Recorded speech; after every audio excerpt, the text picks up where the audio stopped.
सबसे dangerous feeling hate नहीं होती, अटैचमेंट होती है, क्योंकि हेट धीरे धीरे खत्म हो जाती है, लेकिन अटैचमेंट इंसान को अंदर से तोड़ देती है। कभी किसी को इतना इंपॉर्टेंस दिया है कि उसके बिना आपका दिन अधूरा लगने लगे, हर नोटिफिकेशन पर दिल फास्ट बीट करे और उसके इग्नोर करते ही मूड कंप्लीटली चेंज हो जाए। शायद आपको लगता हो ये लव है, लेकिन साइकोलॉजी के अकॉर्डिंग हर इमोशनल कनेक्शन लव नहीं होता। बहुत बार वो सिर्फ अटैचमेंट होती है। रात के 2 बजे थे, एक लड़का अपने बेड पर फ़ोन लेकर बैठा था। लास्ट सीन बार बार चेक कर रहा था। वो बस एक रिप्लाई चाहता था, सिर्फ एक मैसेज जो उसके दिमाग को पीस दे सके। लेकिन मैसेज नहीं आया और धीरे धीरे उसका माइंड नेगेटिव थॉट से भरने लगा। क्या वो मुझे इग्नोर कर रही है? क्या उससे मेरी वैल्यू नहीं? क्या वो किसी और के साथ बिजी है? और वहीं से स्टार्ट हुआ ओवरथिंकिंग का स्टॉर्म। साइकोलॉजी के अकॉर्डिंग अटैचमेंट तब होती है जब आप किसी इंसान को अपनी हैप्पीनेस का सोर्स बना देते हो। आपका मूड, आपकी पीस, आपकी सेल्फ वर्थ सब उस पर्सन के बिहेवियर पर डिपेंड करने लगता है। और जब वो पर्सन थोड़ा डिस्टेंस क्रिएट करता है तो आप इमोशनली कोलैप्स फील करते हो। लव और अटैचमेंट दोनों बाहर से सेम लगते हैं, लेकिन अंदर से कंप्लीटली डिफरेंट होते हैं। लव पीसफुल होता है, लव फ्रीडम देता है, लव में ट्रस्ट होता है, लेकिन अटैचमेंट फियर क्रिएट करती है। Fear of losing, fear of being ignored, fear of not being enough.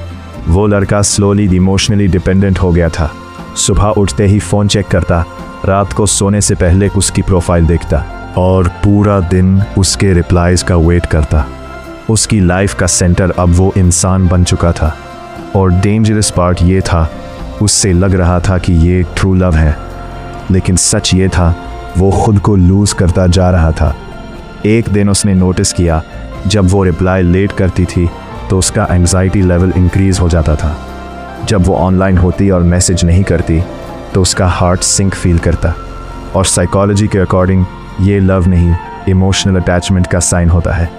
Real love आपको मेंटली स्टेबल फील कराता है, अटैचमेंट आपको मेंटली एग्जॉस्टेड बना देती है। लव में आप किसी को कंट्रोल नहीं करना चाहते, अटैचमेंट में आप कांस्टेंट रीअश्योरेंस ढूंढते हो, और इसी वजह से अटैच्ड पीपल सबसे ज़्यादा ओवरथिंक करते हैं। वो लड़का धीरे धीरे खुद से दूर होता गया। उसने अपने हॉबीज़ लूज़ कर दिए, अपनी पीस लूज़ कर दी, और सबसे डेंजरस चीज़, उसने खुद की वैल्यू लूज़ कर दी। एक रात वो मिरर के सामने खड़ा था, आंखों के नीचे डार्क सर्कल्स थे, फेस टायर्ड था, और उससे रियलाइज़ हुआ कि वो किसी और को इतना इम्पोर्टेंस देते देते खुद को भूल चुका है। उस मोमेंट उसने पहली बार समझा अटैचमेंट और लव में डिफरेंस क्या होता है। लव आपको ग्रो कराता है, अटैचमेंट आपको कंज्यूम कर लेती है।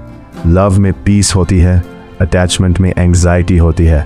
लव में ट्रस्ट होता है, अटैचमेंट में फियर होता है। और सबसे इम्पॉर्टेंट, लव में आप खुद को लूज़ नहीं करते। उसने धीरे धीरे नोटिफिकेशंस म्यूट किए, अननेसेसरी चेकिंग बंद की, और पहली बार खुद के साथ टाइम स्पेंड करना स्टार्ट किया।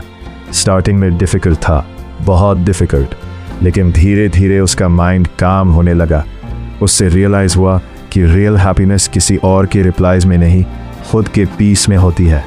एक सुबह सनराइज़ देखते वक्त उसके फेस पर बहुत टाइम बाद एक रियल स्माइल थी, क्योंकि अब वो समझ चुका था अटैचमेंट इंसान को इमोशनली वीक बना देती है, लेकिन सेल्फ लव इंसान को इमोशनली फ्री कर देता है। याद रखो, अगर किसी के बिहेवियर से आपकी पीस डिस्ट्रॉय हो रही है तो शायद वो लव नहीं, अटैचमेंट है।